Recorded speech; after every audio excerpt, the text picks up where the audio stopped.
Hey YouTube, back at you with another build, Witch Hunter Ula. And this is a character who I have now started affectionately referring to as my utility wizard.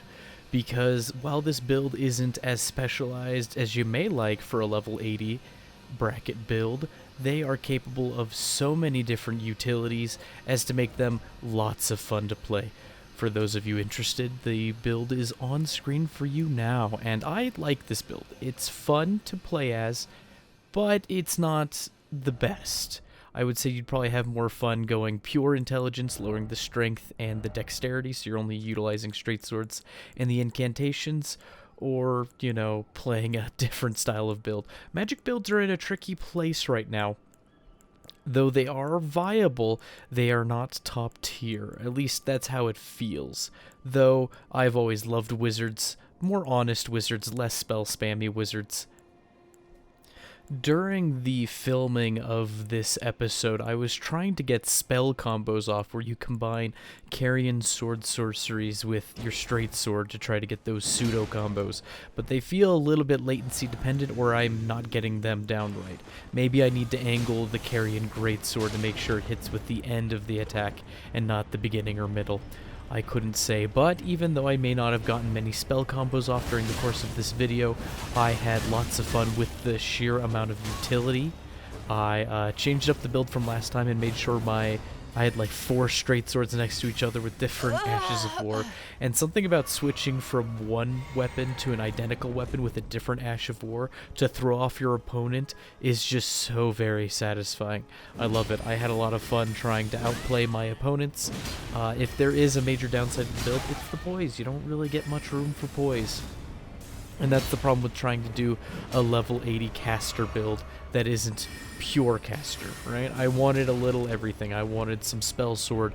I wanted some spell damage. I wanted everything. And as a result, you don't excel at anything in particular with this build. But I didn't mind so much because I got some great footage. I had a lot better time filming this episode than I did filming the Pyromancer build that I did last, which is kind of funny to me because the Pyromancer is probably a better optimized build all in all. Though I have no doubt in my mind if I were to upscale this build to meta level 125, 137, somewhere in that area, we could get everything we want and more. Though at that point the build would probably rely less on a straight sword, probably on a halberd or something, and use spells as a spice of life. It would be probably more like a melee magic-based warrior than an actual spell sword, but I digress. The level 80 bracket, the spells feel very good. They do quite well. And though not phenomenal, every time you make a hit, you smile to yourself like a giddy idiot. And that's the important part, is making sure you're enjoying yourself and you're feeling cool and you're having fun and you're utilizing the tools that you have available to you. Though I call this build the utility wizard at the present moment, I must say I did not utilize most of the build. I probably used like 30 or 40% of the tools I have. Tops. Which is kind of funny because I equipped a lot more onto it and I just got an adequate amount of footage with what I was playing with. I was having fun. I had a great sword on this build, never needed to resort to it. Oh, look at that endure kill. Real indoor gaming. Feels bad for him, but there's something about being able to tank a big weapon for a counter hit to finish off an honest fight that feels wonderful. Endure is a great tool for any sort of caster. And it works great. You could put it on a Caestus, you could put it on a straight sword, and you can have lots of options available to you. Just having access to a quick endure and then trading with a heavy hitting spell can do wonders. Even on the Pyromancer with Giant's Flame Take Thee, you could cast endure and then basically charge up the fireball to full and just angle it to where your enemy doesn't expect it. Bada bing, bada boom, you probably won the trade. Though be careful when enduring against 2 or 3 opponents. Endure is recommended for single targets. Whole groups of people, you're probably in trouble unless you have some sort of quick AoE that you can use to stun everybody with, like, I don't know, Spinning Slash with a status ailment on it, or maybe Stormcaller could be fast enough, you know. But the damage resist that exists on Endure is wonderful. Another thing I need to test out, and I think that will be coming in a next up video, is hyper armor on big weapons. I've been wanting to test it out. I've noticed it when smacking people who have hyper armor on their weapons. You do less damage when they're in the middle of their attack, and it's a little frustrating, but it makes the hyper armor worth it. Before, the hyper armor in previous iterations of Souls games wasn't always worthwhile because you would just take the same amount of damage, and you just needed to out-trade them or make sure you had vastly more health than your opponent. And that's just kind of how it goes. But now with the damage resist, there is a net gain to be had that is quite noticeable. You can feel it as you're playing the game. Look at that R2. Oh, I love straight sword R2s, as long as it's the poke. I feel so bad for the broadsword. If I could have the broadsword plus the stab, I'd be the happiest man who uses straight swords. R2s throw people off, they have suspiciously good range, despite how small the weapon is, and they stun people. I've stunned greatswords early on in their attacks. You know, it does very well for exactly that. And here's the risky move with low payout. Endure into Carrion Greatsword followed up by Carrion Piercer. Not recommended, but fun to look at. Here's a tiny thing I've learned recently. Sometimes you aren't meant to win. And yeah, you could say I'm bad, because I am, right? But I think it's okay to understand when the deck is stacked against you. Like me jumping down here into this part of the Siofra Aqueduct, right? It's basically a box with nary anything to go to, and there's no enemies to help me out. It's just myself and soon-to-be 3 enemies trying to spell combo an incredibly aggressive group without any sort of AoE get off of me move. Spinning Slash just isn't sufficient for this type of setup. They have very high aggression. They have a guy who can just hang out on your backside. They have the Sacred Blade, and as you'll see in a moment, a Moonveil Wizard, right? And you gotta do the best you can with what you got, but I have learned recently that it's important to look for your 1v1s when you're dealing with a group of people this large, right? That's just the circumstance you find yourself in. You gotta find your 1v1s, and then you can change the entire dynamic of the fight, right? So that's the thing you need to take into account, is sometimes you're in a box and there's not enough mobility to do what you need to do feasibly. There's some incredible PvPers who could probably get out of the situation far easier. I mean, I killed the host, but I still died. But I think the lesson still stands, and that's why I included it. Beware of being trapped in a box, know the level, find your PvE, and sometimes you're just in a box with no PvE, and that's by design. There's not a whole lot you can do about it, but high damage choices can sometimes turn things around. I probably could have played smarter, been a little less aggressive, but I think it's an important lesson for me to not get too upset when playing the video game. Trying to enjoy myself and understand that sometimes it's frankly out of your control. And heck, I don't even remember the latency of those fellers. Maybe it would have been too difficult to counter hit. I found that anyone who has more than about 150 ping is kind of miserable to play against, especially if they have their head screwed on even remotely right. It just feels like nothing seems to connect. And then again, there's people who get the hang of the latency, those long-time Souls veterans where they understand they need to attack early and then never trade, and what have you. And I want that. I want that so bad. I want to understand the latency. Heck, there's a couple people out there that I truly admire because they can look at the amount of ping somebody has, have a couple, trading blows with a person they're fighting, and then understand how early they need to parry for it to connect. And that, to me, that is alien script to me. That is something unintelligible and not meant for my understanding at this present time. Maybe one day, but kind of cracks me up that there's people who have that sort of big brain. But back to straight swords. Straight swords are the bread to the butter that is the wizardry of this build. And I absolutely love that a light attack can stumble people, that R2s tend to stumble people. If I were to have one gripe about the positive change to straight swords, in addition to the rest of patch 110, I would say I feel like the R2s should probably overpower some of the smaller hyper armor moments of the smaller weapons that still have hyper armor. Maybe that's just me, but I feel like having the R2 option is so vital for so many weapons to be able to you know, match up against the larger equipment. The R2s are intentionally slower, and I think there should be a little more reward for using them. I know I get lots of rewards for using R2s. There's something about getting an R2 ready and catching people at the end of their roll when they don't roll directly away. That is just euphoria to my soul. And look at that tasty damage. 337, I think, is what that said. That's not bad. That's not bad damage. And given that I'm not trying to be a little projectile build, having chip damage in that ballpark in the level 80 bracket is kind of nonsense.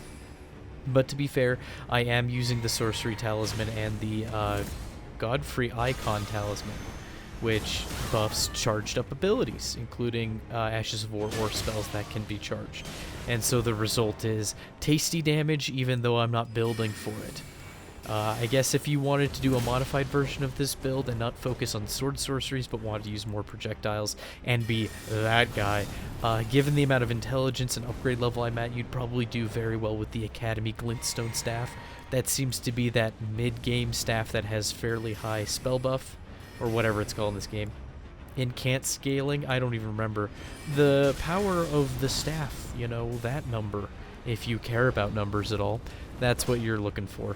I like the little carrying glintstone staff, I think that's what it's called, because it buffs them sword sorceries, and I love them so very much. That's what I always want to use, is them sword sorceries. I think of all my builds, I think strength is still in my favorite. Strength magic probably, you know, topping that list because I like the utility it has.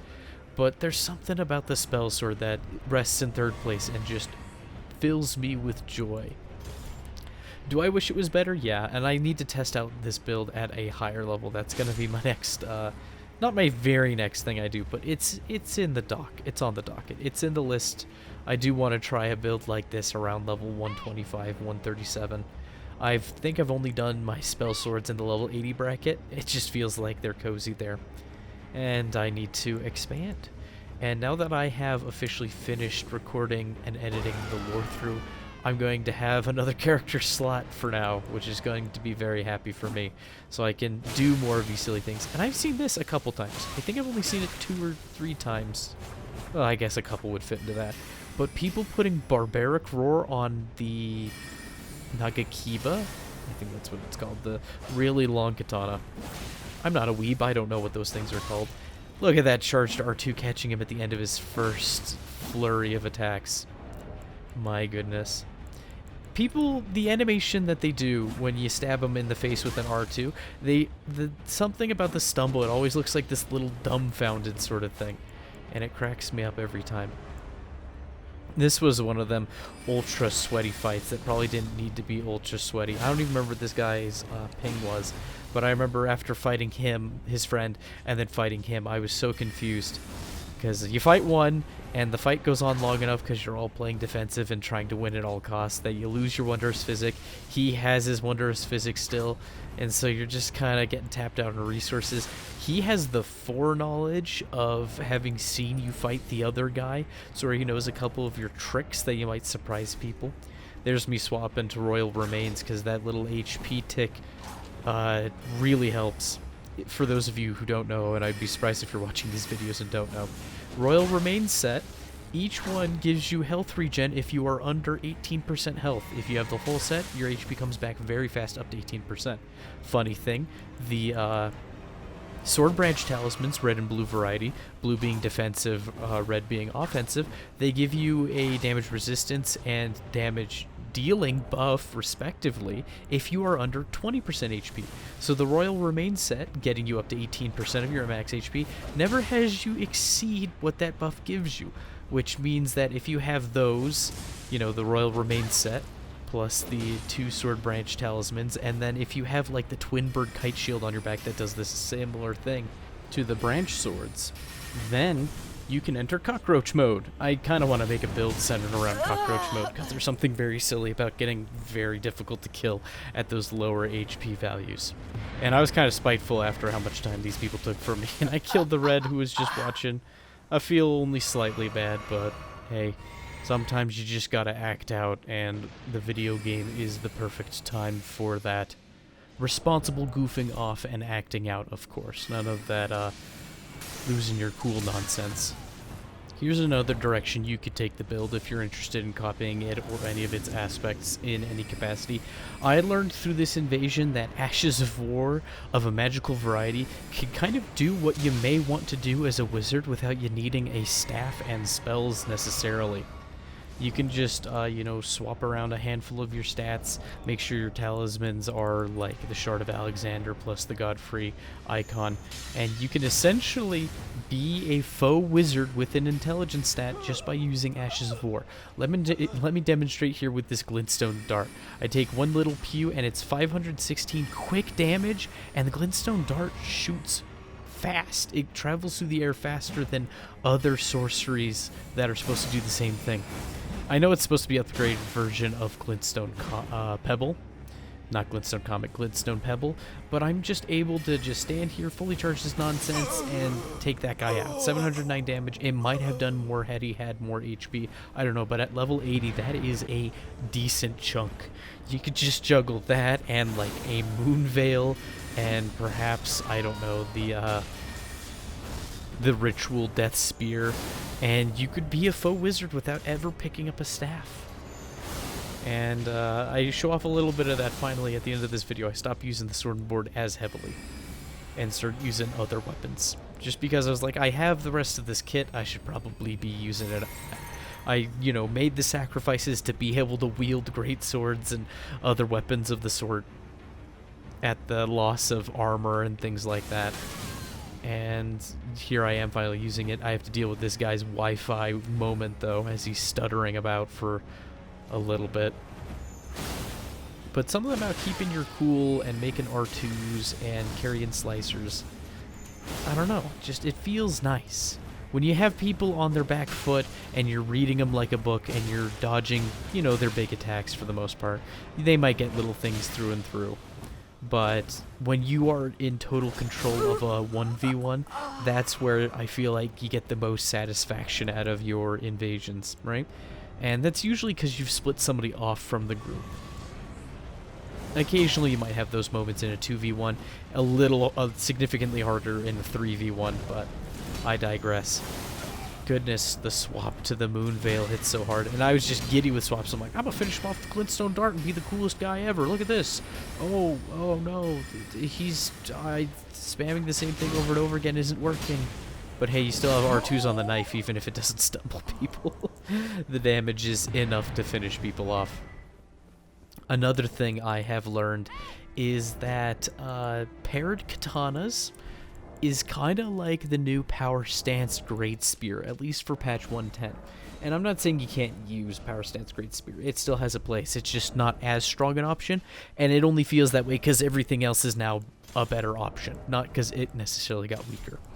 But what I mean is it's like the new Power Stance Great Spear is because you can get up on people and utilize that crouch attack, and it hits so hard, harder than I ever thought. I felt dirty using 2 Moon Veils. Gee, Bill, your mom lets you have 2 Moon Veils? And after we're done with our little skirmish here, I get a really good roll catch combo on this poor guy. And I feel kind of bad because you get the roll catch, you get the Moon Veil on him, and then you just wait and you get another roll catch with the crouch attack. And that felt like PSGS with a Moonlight attached to it. Or Moon Veil Blade. Like, that was a little gross. I feel like if you wanted a part of this build that is the ultimate, just I need big damage and I need great control, I need to scare off people, just basically use the build as I have equipped it, optimize it for Moon Veil, and use 2 of them. You will have a fantastic time. And Ice Spear on the Halberd doing great work. Honestly, if I do level up this build to the 125, 137 bracket, I think Halberd main hand is going to be the pick of choice. Because Halberd main hand off stock plus Ice Spear, just you have control, you have options, and it's just chunking these people for 800 a pop. I think that's harder hitting than the Moon Veil was earlier. That's some nonsense right there. But thank you for joining me. I hope you have a good one, and bye-bye now.